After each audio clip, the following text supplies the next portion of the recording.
Hi, this is Maria Quattrone with Be the Solution, and today is October 14th, 2020, and I welcome my guest, Peggy Hill from Ontario, Canada, the Peggy Hill team. Welcome, Peggy. Hi, Maria. How are you? I'm very good. How are you? I'm excellent. Thank you. Thank you for being my guest today on Be the Solution. My pleasure. So, Peggy, we like to tell our listeners a little bit about you and your journey in the real estate world. So why don't you tell us your story? Sure. So I started in real estate almost 19 years ago. And I started as a single agent, obviously, like most of us start. Mostly because 19 years ago, there were no teams. That wasn't, a thing. So I started selling real estate and really I didn't know how long I would last in it. I figure I'll give it a good go for a year or so. And then if I couldn't make any money, I'd have to figure some stuff out. But I had been in the restaurant business all my life because we're immigrants to this country. I was born in Greece. And when we came to this country, my parents' lack of English was really a bit of a problem. So any business that my dad was ever involved with, I kind of have to go along with it because his English just wasn't there, right? So how old were you when you came from Greece? 4. I was 4. It was 51 years ago. What? Yeah. So anyway, I kind of grew up in restaurants because that's all my parents knew how to do. And it came to a point where my dad was going to turn 65. And I said, okay, look, here it is. It's the end of the road. It's my turn. I have to figure out what I'm going to do with my life. I can no longer be doing this. We're going to sell the business. And really, there was nothing to sell. And we're going to make a go of it as a family. I'm going to go to work. You guys are going to watch the kids. And I'm going to work like a maniac. And then hopefully I can make enough money for everybody to survive. And that's what I did. I got my real estate license. And it's funny because when I think back to all the people that I would tell, hey, I got my real estate license, and then be like, why? Why would you do that? Why would they say that? Do you know how many realtors there are? Do you know how competitive it is? Why would you do that? And it's like, no, actually, I don't know. I don't know. I didn't know. So I think sometimes ignorance is bliss. Because I didn't know how competitive it was. I didn't know that there were a lot of realtors. I didn't know that it was going to be tough to succeed. I just knew I had to figure out a plan. So, how did your parents pick Ontario? So my mom my mom had a sister here. So they lived in Toronto, and we landed actually. We came by boat. That's how long ago we came. Wow. Yeah, and we landed in Nova Scotia, and then we. Flew to Ontario, where my mom's sister was there. And again, as immigrants, I grew up in a basement, my aunt's basement, because that's the only place we had. And then growing up, there was a lot of government assisted housing. There was all kinds of stuff. The typical struggles you have when you come to a country and you don't know the language and you shouldn't be here, really. But here we are. Here we are. So yeah, many years later, it's a very successful business. So you started when you just said, I'm going to get my real estate license. Yeah, I did because I had decided that I wanted to have an income where people paid me for my time. That was very important to me. I wanted to be paid for my time, not for something I gave them. Because, typically people would come to my counter. I would give them a hamburger. They would give me $5. I mean, that's how my entire life worked. And there was always a limit to that, right? But I decided in my little pea brain head that I needed a limitless job where I could make as much money as I wanted. All it would depend on is how much I wanted to put into it. And along came real estate. And honestly, Maria, I didn't know what I was doing in the beginning. I really didn't. I mean, I knew business. I knew how to survive. I knew advertising and marketing because I had to stay alive in the restaurants. But I didn't know real estate. I knew nothing. Well, who does? Yeah. Nothing. We all started from there was one day, Peggy, where we had 0 transactions and we had 0 listings. Right? Yep. So what did that beginning look like for you? It was tough. I mean, I went to work for a brokerage because he was good enough to offer to pay my dues to the real estate board, which was my barrier of entry, and I didn't have that $2,000 to get past that barrier of entry. How did you meet him? It's pretty typical. Like I went around interviewing in brokerages, and I went to a couple of them. I went to Remax first, and I decided that they were just too busy for me. Like I didn't belong there. So this was a smaller, more boutique brokerage, but I guess he saw something in me, and he figured he was going to get some deals off me anyway. So why not give me a shot, right? So that's where it all started. But again, I didn't have the money to do anything. So he helped you out. So he was your first mentor in real estate. He paid for like I said, he paid for my real estate license, which was my license to the board, which was $2,000. And to me, that was like, I'll never forget that, because without that, I didn't have it. So anyway, in the beginning was tough, and I'll tell you why, because I didn't know where the business was going to come from. And, you get all excited because you'd get a listing. And so then you'd sell it, and then you'd be out of business again. Like you're always out of business in real estate, because you get something, you sell it, and then you got to start all over again. Most of the time, like we joke about it, but a lot of my admin will answer the phone and would just say pizza, right? Because it's just a factory. It's always just a factory and now it's really truly a factory of like listing after sale after listing. And it's so funny because in the beginning you just don't know what you don't know. So I go home and cry many nights when I didn't have any listings, because I felt I've had no value. Like, what did I have? I had nothing. So back at it again. And every January it seems like back at it again. And even when you have a really great year in real estate, your only thought in your head is, how the hell am I going to do this again? How am I going to do this again? And I think a lot of times and I find this a lot of times with people that don't come from a lot, we kind of have this mindset that we're going to get found out. The imposter syndrome. We are very much imposters, especially people that don't have a ton of money, that didn't come from an upbringing that allowed them that kind of, a lot of times people, they just didn't have a lot. And so I was just getting ready to get found out. They were going to take all this away from me. And it's still funny. And I joke about it now, but it's not that funny. Like, it took a long time to get over that. It took a long time to get past that. I don't think some people ever get over it. No. And it's funny because the one person, if I had to tell you one person that has made a huge influence in my life, was Tony Robbins, because he was the one that taught me, and you can see it. You can see it on my wall. It says, "What would you do if you weren't afraid to fail?" Because of course we were always afraid to fail, right? And he also taught me that a lot of times when life takes you a certain way, you kind of pull yourself back because it doesn't match the blueprint that you have for yourself, right? So even after I started succeeding in real estate, and I was making some sales and I had some past business, I would find a way to bring myself right back to that scarcity where I grew up, where I was comfortable, where my people were, right? So how did you push past that ceiling? It was really tough.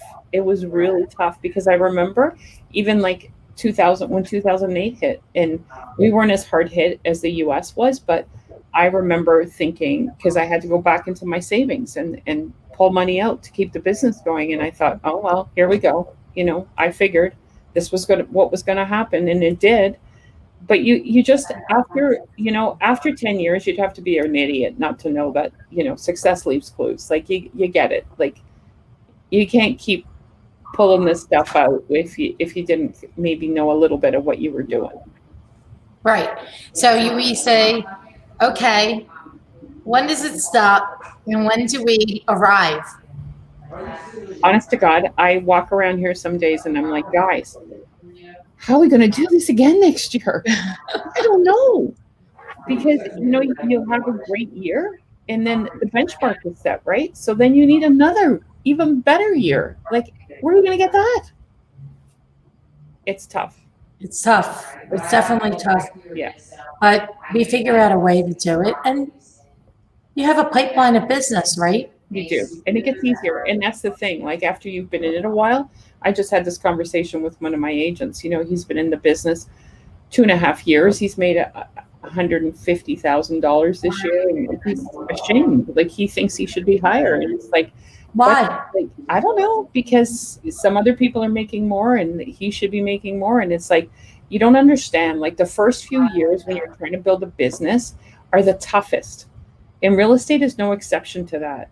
So you're trying to build a business and you're trying, you're talking to everybody, you take every appointment, you just go.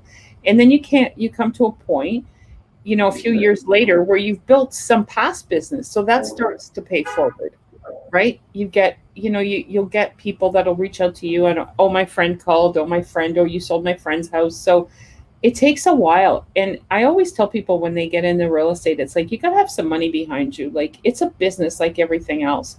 When I started and I had no money, I did take a second mortgage on my house to get myself going, you know, because I knew at that point I had to do something. I didn't know what my value was. So that's where the marketing came in. And I used to spend a lot of money advertising people's properties, but you need money. Like it's going to be months without a paycheck. Like you can't start behind the 8 ball, right? Like you really got to get it together, because I think because the barrier to entry in real estate is really not that difficult. I know it's even easier in the States than it is in Canada. It's a little tougher. It takes about 18 months to get a license here. 18 months. Yeah, where I know that you guys Wow. do it in like very short time. It's not easy here. Like it's very restricted. How many hours of education is that, Peggy? I would say that each course is about 80 hours in class, and then your exams on top of it. So, and there's 6 different, you know, phases that you have to pass to get to the end. Wow. That's it's a lot. Significant. Yeah, it is significant, because I thought, you know, it's funny because being in Canada, like the US, we're very much alike. I always think that, you know, my son lives in LA. I go to LA, it's just like being here, except it's God so much better. And it's hot all the time. But we do have there are a few things that are quite different. So I just assumed everybody needed 18 months to get a real estate license, and it's not the case. But even 18 months is not a huge, you know, you can do it in 9 if you did nothing else. But it's not a huge barrier to entry. It's not like I'm going to be a surgeon where I have to, you know, devote 10 years of my life to nothing but that. So that's the difference. And I think people think they can get in it, and then, you know, they have a real estate license and, oh, everybody's going to list with me. Well, why? Like we never bring anything of value to the table. And it's like, you got to bring value to the table, and you need money to do that. Like you can't open any business and expect to just hang your shingle and off you go. Like everything is an investment. And I think sometimes when people get into real estate, they forget that, because they just think that, okay, I'm here, list with me now. Right. They think you can just show up, but it's not, obviously it's not they don't take it seriously. They don't run it like a business. And that's where I think a lot of the downfall is. And it can be months before we get paid, right? So in your marketplace, generally speaking, you have agent that comes into your team, they have a little bit of experience, or let's just say they're brand new. How quickly are they up and running and getting paychecks there? That totally depends on the agent. And so I had quite a few of them start during COVID, of all times, poor thing. So middle of March, we shut down here, and I had, I believe, 4 agents start at that time. And a couple of them like soared right off the bat, because they were not afraid to take anything. They would do anything. Like if somebody wanted to lease a house, they were there. You know, if somebody wanted to see a house way out of our area, they were there. They were always just, it's me, put my hand up, right? One of the agents, I laughed because we have a chat that we all communicate through. And sometimes the agents will put in, you know, who can take this lead. And she's so afraid of missing them that when she's in the car with her kids, she has them monitoring her phone. Oh, wow. So, she's hungry. Yeah. And like hunger is more important than anything. Nothing matters more than hunger. I mean, integrity always matters, but hunger is like the number one thing. Like you gotta want it, and you gotta want it for the right reasons. Like the agent I'm just telling you about is financially stable. So there's something else driving her. It isn't the money, you know? So there's something else. There's something else driving a person that will leave their house at night to go show a lease listing where they're going to make $1,000 when they don't need the money. Like there's another factor to this thing that just fascinates me. Fascinates me. Because it's easy to work when you need money. That's easy. It's easy to be hungry when you're hungry. It's not easy to stay hungry, especially in real estate, because we get paid so well. No, it's not easy, but I think it's something that's just exists in you as a human. Yes, 100%. And you can't teach that. No, you can't buy it. You can't teach it. You can't borrow it. You either have it or you don't. And I think the more successful someone is, the hungrier they can stay. And at this point of the game, like I don't need the hunger, but I'm worse than any of them. Competitive, hungry. In what way? Oh, I don't let anything go. It's like what? Like what? For example, like a competition.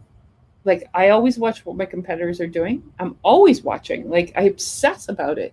I obsess on the hot sheet. I don't even sell houses, and yet I could tell you everything that's listed. Are you on the hot sheet every morning? Every day. How many times? 20. 20 times. Oh yeah, I watch it like a hawk. Like I'm ridiculous. Like what? That's more than me. What do I care? Like why would I care what's on the hot sheet? How's it going to affect my life? But I feel as right now, I don't sell any longer, but I feel my job is to know. So when my agents come to me with a question, I better know my shit. I better know what was listed that day. I better know what was sold. I better know what way the market is trending, because that's why they're coming to me. As much as I expect them to be on the front lines and in the ditches and doing the grind every day, they have expectations of me too. And I take those pretty seriously. Yeah. So that's why I feel like I need to be involved in this market. Like I need to know what's going on. Totally. You need to explain to them what's the absorption rate, what's coming, what's going. And they don't what are the hot sides. In all fairness, an agent, and it isn't because I'm brighter. It has nothing to do with that. All it has to do with I have the time. I have the time now because the team's allotted me that comfort of having the time to sit here and look at the hot sheet all day long. So they don't have time. They're in their freaking cars all day long. They barely have time to get back to their emails or their messages or get home, or their kids are homeschooled. Like there's so much going on in these people's lives. Like they need the support of somebody who has the time and takes it seriously enough to be able to help them through that. Right. Yeah, that's great. So let's go back for a second. So you started the team. Yep. Because you were able to get these listings. Yep, I was. So how did you do it? It was all marketing. It was all marketing. And everybody used to say, oh, well, you had the restaurant, so you knew a lot of people. Guess what, guys? Those people didn't take me seriously, and they sure as hell didn't take me as a real estate agent. Sure. They would, when you run into them, they'd be like, you never gave me that recipe for your Greek potatoes. They weren't asking about listing their homes with me. So there was a huge, huge barrier there to overcome. But I took it as a challenge. And like I said, I needed to find out what my value was. And as realtors, yes, we get paid for our time, but we also get paid to market people's listings. And we get paid to come up with ways to sell their homes faster and for more money. That's what we do. So like I said, when I first got licensed, I did take out a second mortgage, and I used that money to market. And a lot of people weren't doing that. And I couldn't figure out why, because in every other business you had to do that. When I was in the restaurant business, I had to do that. I had to come up with the special of the day, the thing of the week, like the thing of the month. Like you have to keep evolving as a business. And it's funny, when I got into real estate, I nobody else was doing it. Like no one was doing it. So I would borrow people's listings. I would beg, borrow, and steal. to get enough listings to put in the paper. That was my goal. That was my goal back then, was just to get, it didn't matter whose they were, like anybody in the brokerage, they could just lend me their listings. I would advertise for them. And, they all looked at me like I was an idiot. Sure, you can have my listing. Put it in the paper for me. Because for them, their clients were pacified because they got to see their home in the paper and they didn't have to spend any money. Sure. But that's not how you build a business. Print was the definitely very strong medium. Huge. Back in the early 2000s. Oh yeah, it was huge. There wasn't, it's funny because when I first got licensed, I had a pager. I mean, whoever thinks of a pager, but I thought I was the shit, let me tell you. I carried that thing around everywhere. You had your little pager. I had my little pager. That's funny. I had a pager, but I wasn't in real estate yet. But it goes back a while. FBI. Yep. I can't tell you. It's a secret. It's a secret. So you're getting these listings. You're marketing other people's listings. Yep. And guess what happened? My phone started to ring and ring and ring.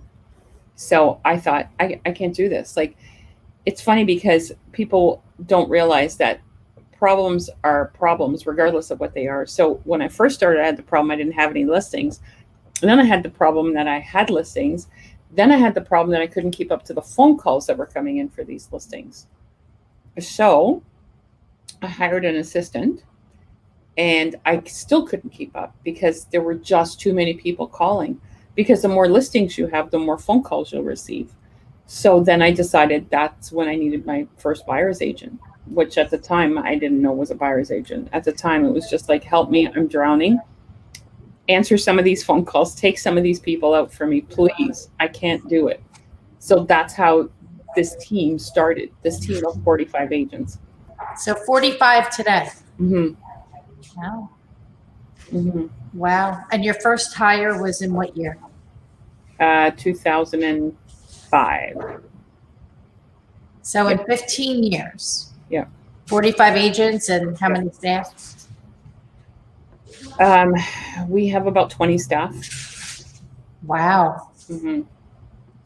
We're a very client-eccentric type business. Everything for us is all about the client and the experience. So it takes a lot of people to make that happen. Mm-hmm. What do you mean by that? Just that I don't ever want my clients to feel that, because they listed with a team, that they're going to ever feel like, they're a number, or who do I call, or I don't know what's going on. There's nothing worse than being an outsider in your own deal, if you know what I mean. Mm-hmm. I remember selling a home years and years ago. And I was just so confused because everybody seemed to know what was going on but me. And I never want that for my clients. That was my number one thing. There was no way they were ever going to feel like they didn't have an advocate for one thing, that they had questions that couldn't get answered, or that they couldn't get a hold of me. So we have a client care department that calls our clients weekly, sends them stats, just keeps in touch. They can call any, all times of the day or night because the agents are busy. So there's always someone here just to look after the clients, just whatever they need. That's great. So they're supporting the sellers and supporting the agents who are out and about, either listing houses or showing buyers houses that they've already listed. Right. That's a great, I love it. Client care. We talk about that. Yeah. Client concierge services. Yeah. Same How thing. do we bring a better and higher level of experience? And that's the client. That's what you want, right? And no matter how well you're doing, you're not doing enough. You just got to change it up. Like, you got to get better. And that's my obsession, is to get better. And I just need to be better. That's my obsession too. I wake up every morning knowing that I need to get better. Like, okay, yeah, you had a good day. Yeah. So what? Get up. You got to get better. You got to get better. I had an anxiety attack almost this morning about getting better. It's true though. That's true. You have to stay in that mindset. Because if you're not, that's why I tell my agents, because there's a few of them that be like, oh, we're getting more agents. And it's like, if you're not growing, you're dying. And if you're not evolving in this business, you're done. You're done. You cannot rest on what you did yesterday. Not ever, not for 5 minutes, never. And some of us take that and run with it and like let it be our everything. And then there's others that it'll just stop them right there. And it'll be like, nope, that's not for me. Oh, you can see that. And that's how you know. You can see that in the marketplace with your other agents. Yeah. People that were in the business 10 years ago with you that disappeared, that were doing a ton of business. I know. That just fascinates me. And like people I used to look at like real estate gods. And it's like, what happened to them? Where did they go? So I don't know. I don't understand the mindset of not getting better all the time and not striving for more all the time. I think we think so much alike, Peggy, in regards to that. And I always say it's about me managing my own ambition. Yep. Yeah. Because we could drive ourselves nuts, completely batty, bananas. Yeah. My mom says that to me all the time. Well, you can only imagine, right? Coming from where I came from. Sure. She's always like, when is it enough? When is it enough? And it's like, I don't know. Not today. And it's never enough. It isn't about the enough. It's about how many more people can I change their lives. And now, like the way it's evolved for me is that now I change my agents' lives and I help them change the clients' lives. So it's all a domino, right? Right. There's an evolution to it. Yeah. And watching my agents like grow and buy like rental properties and nice cars and live great lives, like that means more to me than anything else. And that's what keeps me going and thriving. Like I just need more of that. And helping, when you're helping them, you're helping the client, you're helping everybody. Everybody. And you're still the marketing queen. Yeah. Making it rain. Yeah. That's what I get paid to do, right? That's my purpose. What are the top things that you're doing right now? That you've been doing maybe over the last year or so? As far as in marketing? Sure. Oh, well, I'm sure my coach, John Cheplack, would love to hear that the top things we should be doing right now are video. We're on video. I know, right? And it's so funny because ever since COVID hit, I made myself a promise because, not being the smallest girl in the room, video was never my thing. I wanted to be on the radio. So it was tough. It was tough, like, because you're vulnerable and you put yourself out there. And what if somebody says, oh my God, what is she wearing? Oh my God, look at her hair. So it was tough getting over myself. And I made myself and my team a promise when March hit that was it. Anybody that asked me to do an interview, I was doing it. And this isn't natural for me, just so we're on the same page. Well, if you do enough of them, it will be. Yeah. But it was tough. And getting video is a tough one. And it's such an important part, right? And then obviously social media and not being 22 and not really getting it. Social media is another big one that it consumes my life. In what way? It just, there's always something more to know.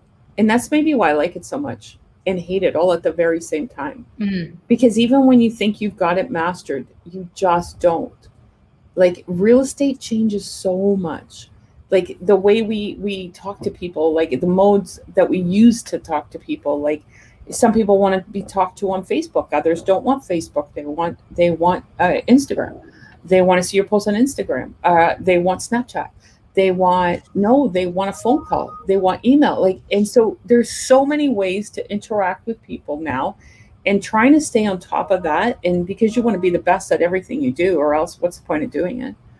You want the best customer experience. So it's tough to stay on top of all the newness out there. Well, 100%. And then the algorithms change. Yeah. But that's why you are who you are. You're in charge. And I'm on video. And you're on video and social media. And what else? So are you on radio still, or? Yep. Still do radio. I still very much believe in radio. It's funny because I've believed in radio a long time. I see a lot of other people doing radio now, which is great. But when I was doing radio, nobody was doing radio. And I think that's why. So I had a jingle developed before, like when I was going to get into radio, I had this Beyonce jingle developed. Oh, yeah. So using it? Yeah, still using it. Still using it. And people still relate to it. And I would love to remember it. Isn't that funny? Like after all these years, but because that many people weren't doing it when I was doing it, I was able to make an impact, right? And then, but the key is you can't stop doing it.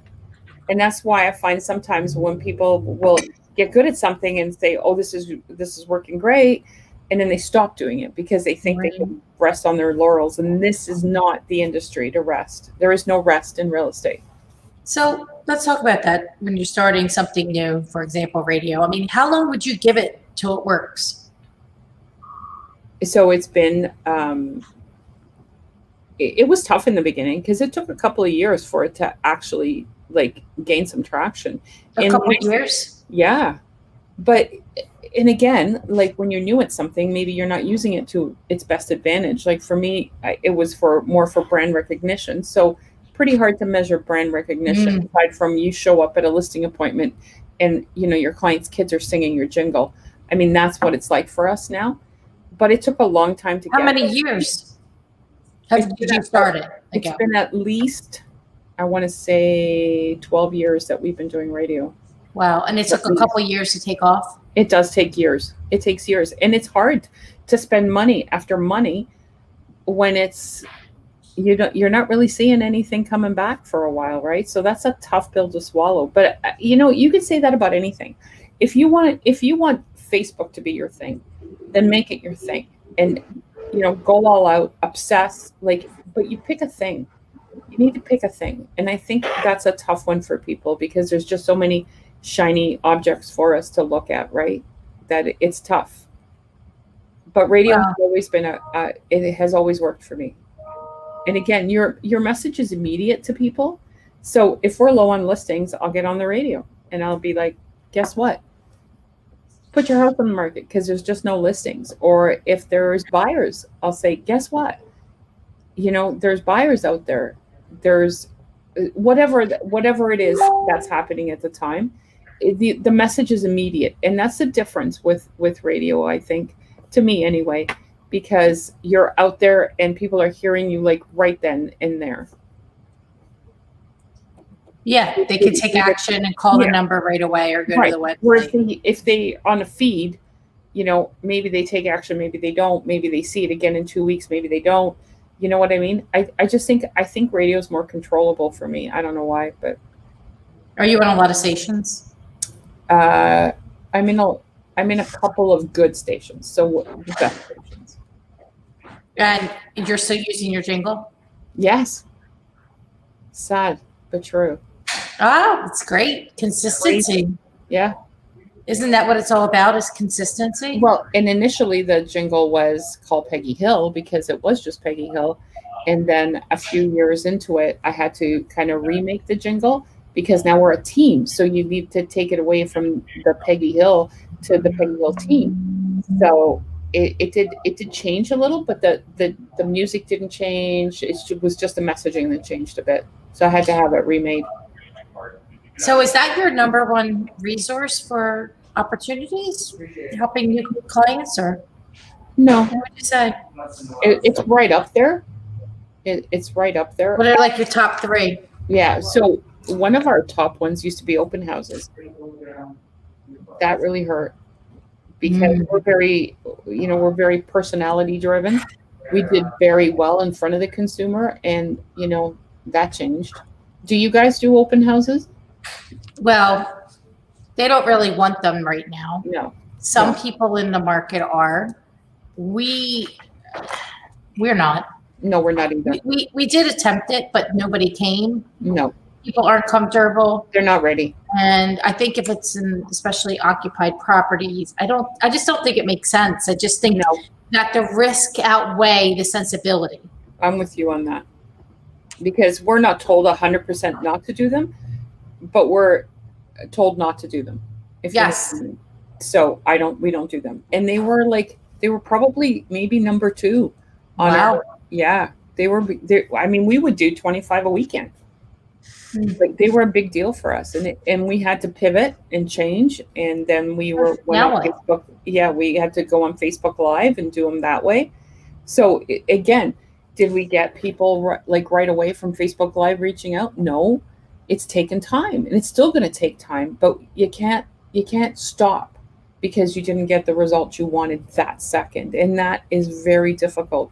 Because I'm a very D-type personality. I say, I do, I want. It's very difficult for me to sit around and wait for things to happen. But you have to have the faith. Like, I mean, what else could we do? During COVID, there was nothing we could do anyway. Like, they were 100% not allowed. But even now, like, you're not going to get the kind of people out there. And it's not worth risking the agents. It's not worth it. None of this is worth it. I agree. We just had to pivot. I agree. So as you're seeing in your market, is it low inventory? Yes. Do you live in a market where it's a lot of single family homes, or? Yeah, exactly. I see. That's why. Yeah. And so Toronto is obviously the same, and we're about an hour north of Toronto. So very much the same. Yeah. It's a little bit different here. What is it like in Philly? Well, we're attached, row houses. So Okay. we're a more dense area. Not everybody's as comfortable being in a more dense area right now. So you're seeing people move to the suburbs, which are very, very busy. In some instances, there's 20 and 30 offers on properties out in the suburbs. Yeah. In the city, it's definitely not 20 and 30 offers. You might have some multiple offers on the, I want to say lower end, like under 500. Yeah. Under 600. But it's really location, and it's a price war and a beauty contest. So right. And so the higher. Sorry, we're in the suburbs, as you explained them. Mm-hmm. So the people in Toronto would probably be feeling it differently than what we're feeling it, because people are trying to get out of Toronto. Right.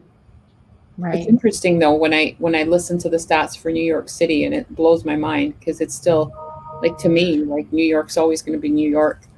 But people aren't comfortable in big cities right now. I get it. So we will see some people come from New York to Philadelphia.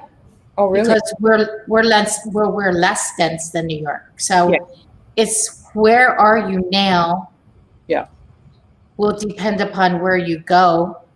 So you may be in a suburb and want to go rural. Yeah. Yep. So it's all relative to your current circumstance. Totally. And another thing I see that's happening is that a lot of consumers want to move closer to their families. Yep. More than ever. During COVID, I promise you this is a true story. I have a daughter and I have 3 children. My daughter has 3 children. And during COVID, I was going to lose my mind. And we talked about buying one. So my parents live with me. And then she thought we should just all buy a bigger house and all of us could live together, because we just never want to go through that again. Like, I physically can't go through that again. I can't go 3 months without seeing my grandchildren. Like, that's just not what I'm made of. Right. So that's why you're getting a lot of that, because priorities have changed for people. And I will not go I will never go 3 months again without seeing my grandkids. Like, that will never happen again. So you just had Thanksgiving in Canada. Happy Thanksgiving. Thank you. Were you with your family? Yeah. Yeah. But I mean, just my immediate family. Yeah. Well, that's a concern here. Yeah. Is what do people do? I know. Were you with your family? Our Thanksgiving isn't until November. End of November. But you know what? But I don't know what we're going to do. I heard this morning, listen to this. Walmart, smart, right? This is business, because they're thinking ahead of the curve, right? Black Friday, their real good sales are coming out online only. So they're trying to discourage people from physically going into the stores. Because I thought I used to fly to the US to go Black Friday shopping. Like, it's that big a deal. It's so good. But I guess a lot of people aren't comfortable going into stores, and the stores are thinking ahead. Like Walmart is thinking ahead, right? Like they're going to have deals, and that you're going to see them before you even see them in the store, which is great. Interesting. The other day you asked what happens to commercial real estate. Yeah. But again, we come into business and there's no promises, Maria. And there's no length of time that we're promised this wonderful road that we're on. If we can't get our shit together, and if we can't get to where we need to go, and we can't adapt to the change that's happening, then that's on us. That's not on anybody else. So I think the biggest part about being in business is being able to adapt and, pivot and move along. Like you have to keep reinventing yourself, especially when things are like going on, all cylinders, everything's flowing, everything's wonderful. You got to be Gary Keller, who's another very great person that I had the pleasure of spending time with. He always used to say that you have to think of yourself not in the market you're in, but the one you're heading into. So, after a really great seller's market, you're probably going to be into a, medium market, trending to a buyer's market. So his advice was always think of the market you're heading into, not the one you're in. And that makes so much sense to me. Like that totally makes sense, because that's where we get so comfortable, and we're, if things are flowing and things are moving and things are going, and then boom, they stop going and you're not ready for it. And that's why I think it's important in business that you have to get it together. Like you have to keep changing. You have to. That's the number one thing. And when you're not a change type person, it doesn't sit well. And I know I fight with my agents all the time because they're always rolling their eyes at me like, what are we doing now? What are we changing now? But you have to change. Like you have to keep up. You have to reinvent yourself all the time. I don't care how well you're doing, especially if you're doing well. If you're doing well, somebody's coming for your lunch. I'm telling you. Yeah. Well, COVID definitely caused a lot of change here. Yeah. Yeah, here too. Yeah. A lot of times. I wasn't doing Facebook Lives before COVID, the COVID. No. Now I guess I'm in the 70s at this point. Good for you. Because people don't realize how much time it takes and effort to get there, even like, where you've committed to doing this. I think it's incredible. Yeah. And some days, look, our number one core value is to be the solution at MQA. But some days, I know. It's like, okay, can I just breathe? I know. And it takes a lot of headspace, even to start something like this and to commit to it. Like it takes a lot of headspace. And sometimes, your headspace is all used. Like it's tough. I give you a lot of credit. My sister will say, my cup is running over. I know. She works here. And I go, what the heck? She says it all the time. I'm like, enough about the cup. Let's get a bigger cup. I'm going to get you a bigger cup. Move along. But it's true. But I told her, she's saying it's not what I said, but I am getting her a bigger cup. You get her a bigger cup. I'm going to get her a bigger cup. It's true. You have to keep going. And man, it's tough. And you're always piling on new stuff on too, right? It's about capacity. Yepper. Capacity. And being able, right now I'm with an admin for myself, which is. Yeah. That would be amazing if you let her do it. No, she's not my admin. She does something else, other things, lots of other things actually. But I'm without one, and it's like. No. It's not good. Not good. Lots of papers, lots of things need to be put away. I'm moving papers all day long. That's hilarious. Oh no, it's not. It's not good. How many people on your team? It's a very small group. There's 6 of us. Okay. In total? Yeah. Okay. 6 and then 2 VAs. Okay. Yeah, but we need more people. I mean, we're really busy. Which is great. We're closing about a deal a day at this point. That's so awesome. For a small group, we're small and mighty. You got it. Yeah. But we aspire to grow and do more. And Of course. John And- Temple says so. yeah, of course. And, bringing it back into center of being very, very client focused and client driven. So to us, it's more about how do we deliver the best experience that we can. Right. And, you have to reevaluate and look at that. And we've added some things and just recently over the last 30 days, which are making a big difference. Yeah. And then continuing to work with people in your organization that have that same mindset, that it's all about the client experience and how can we deliver the best experience possible. Exactly. Which, as you grow, you'll find that even more challenging because then you're going to be obsessed with them not feeling like they're part of a big, cog. Well, yeah, I'm obsessed with it now. Yeah. So you just want them to feel special, and you want everyone to feel like they're, one-on-one. And the bigger you get, the tougher that gets. But I'm pretty sure you're going to do it. There's no other way. Nope. I find it interesting how I brought up about commercial real estate, and then you said, it's a business's responsibility basically to figure it out. And I sit here and I think, because I get upset about this whole commercial real estate and what's happening in the Philadelphia marketplace and in our city, and with these, the mayor and all this other stuff that's happening. And I think, what about that? They need to worry about it. I worry about it for them. I know. But you know what? When COVID first hit, there was a restaurant it wasn't a restaurant, it was an ice cream shop. And we always went to this ice cream shop. We used to have it delivered. So when COVID first hit, we called the ice cream shop and they were closed. And it's like, okay. So then we went to the other ice cream shop that was open. But you're not going back to that old ice cream shop. But they should have figured that out. Like they didn't have, we don't have the opportunity to say, oh, well, it's closed. It's done. I could have taken March, April, and May off. No problem. But I didn't. A lot of people here did.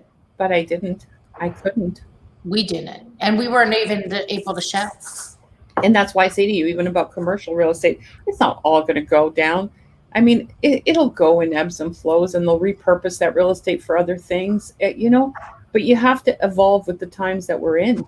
And if, my sister works in retail, and I keep telling her, like, the writing's on the wall, get out.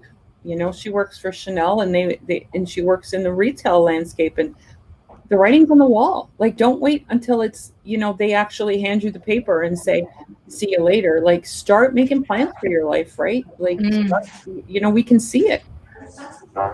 Is she in Canada? Yeah. Okay. But it's not going to, I feel we're getting a lot of retail applications. Yeah. People wanting to change careers. For sure you would, because you got to think about it. Like, they don't do really that much different than what we do. Like, they deal with clients all day long, and they deal with people, and they're trying to give them the best possible experience. Really, that's just what you and I just said we did.